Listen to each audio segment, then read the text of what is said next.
The blaster fight is over and you place your boot on the stormtrooper's chest plate. You lower your gun to his optics and you will demand the failsafe code to the explosive strapped to the rebel cruiser. He declines, of course. Angered, you have your team help you set him upright and you remove his helmet. You lower your gun to his optics again and you demand that he give you the failsafe code. Again, he refuses. You shoot him in the leg. Again, he refuses. You break a finger. Again, he refuses.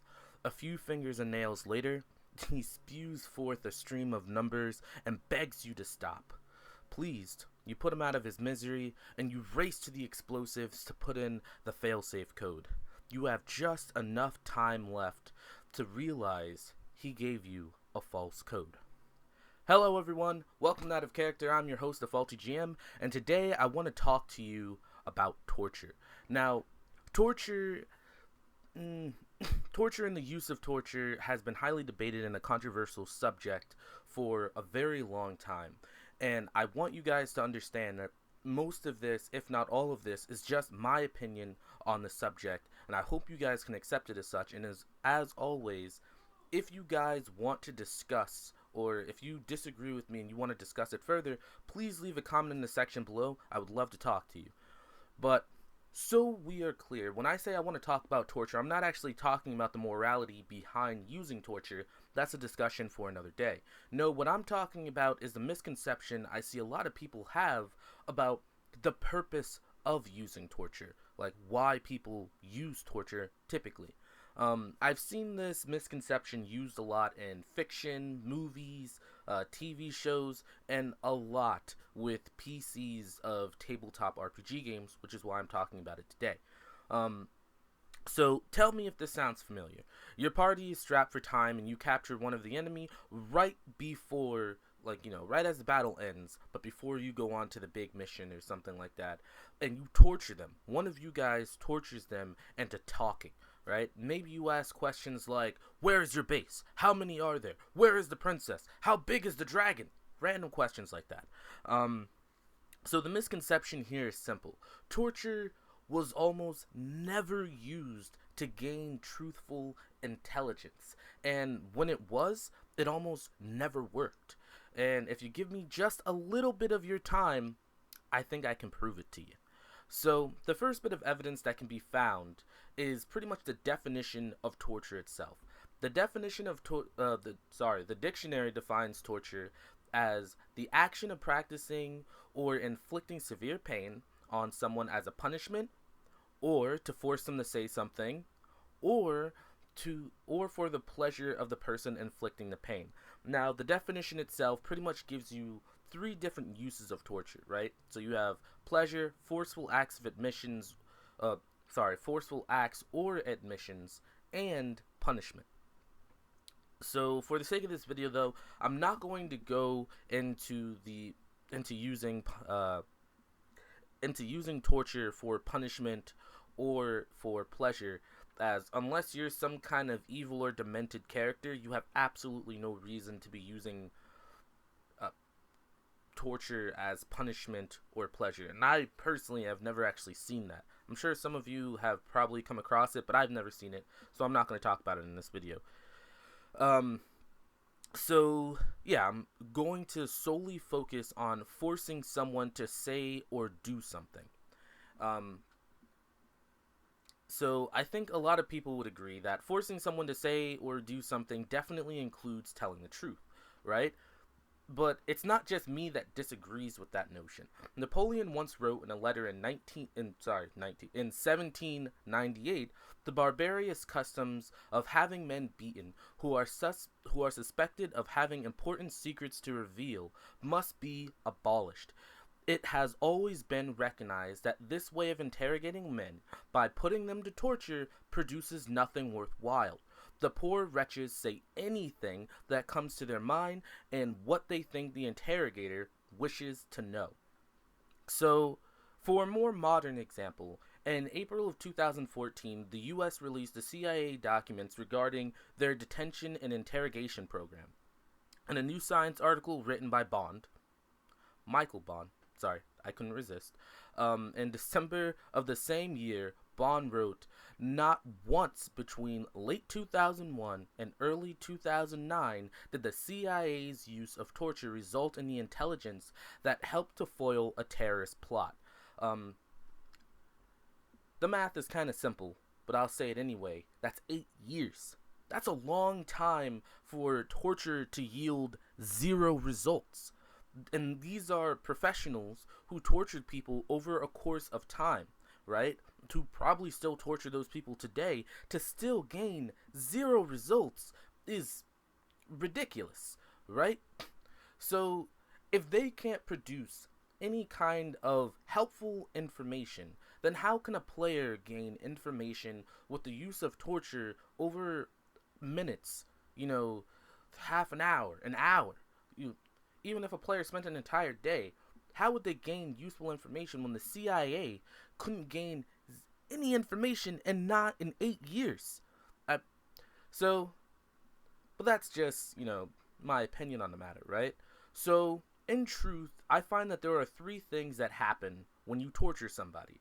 And when you torture someone specifically with the purpose of gaining the truth. The 3 things are A, they tell you the truth. B, they lie. Or C, they don't know anything at all, so they're forced to lie. So let's work this backwards, right? Let's say your party captures a kobold and tortures it for information about the dragon cult camp up ahead. Now, be honest. How likely is it that the higher-up cultist actually told the kobolds anything other than loot stuff, kill stuff, come back? Would they have told them how many there were? Would that particular kobold have personally counted beforehand? Would they have sat the kobolds down and explained why they wanted them to loot and kill stuff? Probably not. And if not, definitely not. So what does the kobold do? First, he might try to tell you the truth. Try to exclaim, I don't know anything, right? But you guys probably aren't going to believe that. So after, they probably continue to torture him, right? And after he believes that you guys are just going to keep torturing him until he tells you something, he'll start spouting random nonsense, tossing out numbers he thinks the party might believe, so on and so forth. You've just got that guy to lie because he didn't know anything. Now let's move on to B. The victim lies, just flat out lies, right? In another New Science article about Omara's book, written by Carl Elliott, he writes, Omara emphasizes torture does not produce reliable information, largely because of the severity of which it impairs the ability to think. Extreme pain, cold, sleep deprivation, and fear of torture itself all damage memory, mood, and cognition. Torture does not persuade people to make a reasoned decision to cooperate, but produces panic, disassociation, unconsciousness, and long-term neurological damage. It also produces an intense desire to keep talking to prevent further torture. On top of the victim's inability to remember things and think clearly, as well as forcing the victim to want to keep you talking, which already gives us the misinformation. Even if the victim knows the information, there is also the subject of interrogation resistance training. So in the UK and NATO, soldiers are trained in resistance to interrogation, or RTI, as a way to teach resistance to illegal methods of torture. In the US, we have survival, evasion, resistance, and escape, or SERI. A method that teaches troops how to survive in enemy territory, how to evade capture, how to resist interrogation, and how to escape a hostile situation. So why wouldn't the stormtrooper at the beginning of this video be trained in RTI or some form of SERI? Or let's pretend you guys captured some kind of cultist general or captain or some kind of higher up individual. Why would they not be trained in RTI or a form of SERI? So in my opinion, one of the best ways to survive one of the best ways to survive torture is to keep talking or withhold information. More likely your captures are going to kill you after you tell them what you want them to know. So the more you can keep them talking, uh, or even the longer you can withhold information, the longer they're going to keep you alive, because the more they need you, pretty much, until they find that information elsewhere. They'll probably kill you after that, but they will also keep you alive, which increases your chances of being rescued. The other thing is that if you can form a conversation and connect with your captors over something small, that lessens the chance for them to torture you or kill you due to the fact that they become sympathetic towards you. um, so either way, in both of those scenarios, it is extremely unlikely that any of those people are going to tell you the full truth, either because you're inflicting a severe amount of pain of which they might cause them to forget or not remember the whole truth of what they're saying, but also because they want to withhold as much information as possible in order to keep themselves alive. And also because they're probably just going to start saying a lot of gibberish to keep you talking long enough that you won't continue to torture them, and that you'll become very sympathetic towards them. So that's kind of why I think B is the more likely thing, that they're just going to lie to you, especially if they have some form of resistance training. For example, if you ask them, well, what's the access code, they might give you the first access code, but you don't know that you need two more access codes. Or maybe they give you the whole access code, but then they say, but of course you need three more. And, now you're like, what? I need three more? And now you'll keep them alive despite the fact that you know already what you need. Um, so that's the first thing. That's B. So now let's jump to A. They tell you the truth. Shane O'Mara's book that I mentioned earlier is called "Torture Doesn't Work: The Non-Science Behind Torture." Quote. He pretty much quotes a story from an intelligence officer about a 60-year-old Cambodian torture survivor. In it, he writes, he told his interrogators everything he wanted to know, including the truth. In torture, he confessed to being everything from a hermaphrodite and a CIA spy to a Catholic bishop and the king of Cambodia's son. He was actually just a school teacher whose crime was that he once spoke French. So the cue here is that as a torturer, how do you know somebody is telling you the truth besides a zone of truth or a truth serum? And even with those, how do you know that they're telling you the full truth or that they don't know more information? Typically, those torturing think that the victim is withholding information and will continue to torture them. And my earlier example with the kobold, it told the party it doesn't know anything, but because the party was convinced it knew something, they continued to torture it. And then, even when you get satisfactory information, how do you know it's not a lie that they told you just to get them to stop torturing? Which is one of the prime problems of torture. Once you started torturing somebody, how can you be sure that that the information that you're getting isn't a lie, isn't misinformation, or that they even know the information that you're trying to ask them? See, that's kind of part of the reason torture typically doesn't work. So let's just go back through all of this. So if you torture someone, torture can get you the truth, but at the cost of not knowing if it's the full truth, or the person that you're torturing could feed you false information, or they just don't say anything at all, or they really don't know anything, and to get you to stop torturing them, they tell you the truth. So is there a way to... So I quickly just want to go into one thing. So the other side of trying to force someone to tell you the truth that most people use torture for, like since medieval times, since forever, most medieval cultures have known torturing somebody to get you to tell them the truth is wrong. Again, think about Napoleon and other people like that.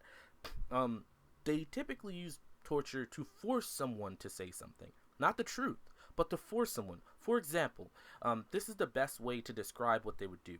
They would look at the sky and say, the sky is... let's say they took you in, right? They pulled you off the street, brought you to the dungeons, and they look at you and they say, what color is the sky? Of course you say, the sky is blue. They break a finger. You scream out, and they say, the sky is red. You know the sky is red. What color is the sky? Of course, more than likely, if you're just a regular person, you're going to answer that the sky is red, right? Either that or you're going to be confused, maybe think this is a trick question, and say blue again, of which they'll make break another finger and again correct you and say that the sky is red. Now, this is important because a lot of people might argue with me saying that this is historical. People tortured people, and I agree, they did. Uh, Europe had torture for 500 years. China had torture up until the 1900s. So yes, torture was very prevalent, and it was a very big thing because most people only believed that the only way to punish somebody was to kill them. And if you did something very gruesome, the only way to get people to understand the the terribleness of what you did would be to torture you and then kill you. So prison and, trying to get people to reform wasn't even really in the consciousness of the people at that point. So here's the thing. When they took somebody into the dungeon, they were torturing them to force them to say something, to admit to a crime, probably. So if somebody accused you and they needed someone to be the fall guy and you happen to be that unlucky guy, they would torture you until you admitted to the crime. And then if you, let's say you robbed a place, and they would torture you to give accomplices, right? They want you to name people, regardless if those people did anything, regardless if those people were, I don't know, actually there, regardless if you did it by yourself. If they believed that you had accomplices, they would torture you until you just started giving them names of people. Then they would bring those people in, torture them until they admitted to the fact that they did it, and then they would hang all of you. That is how torture worked. Torture was never used for the truth because of what I just said. How can you possibly know? How could any medieval guy possibly know that anyone is telling the truth? So, with all of that noted down, is there a way to get someone to tell you the truth through an interrogation method that is not torture? Yes, of course there is. So, in the United States, the Army Field Manual 222.3, under interrogation techniques, they list 18 humane ways to interrogate a subject without torturing them. And in the Atlantic article written by Ogla Kazan, hopefully I didn't butcher that name. I'm going to butcher a bunch of these names, so I apologize. A study published this year by Jane Goodman Dulhunty of Australia's Charles Sturt University interviewed 34 interrogators from Australia, Indonesia, and Norway who had handled 30 international terrorism suspects. Dulhunty asked the interrogators what strategies they used to gain information and what the outcome of each of those interrogation settings were. The winning technique, as BPS Research Digest notes, was immediately clear. Sorry, that was kind of really hard to read through.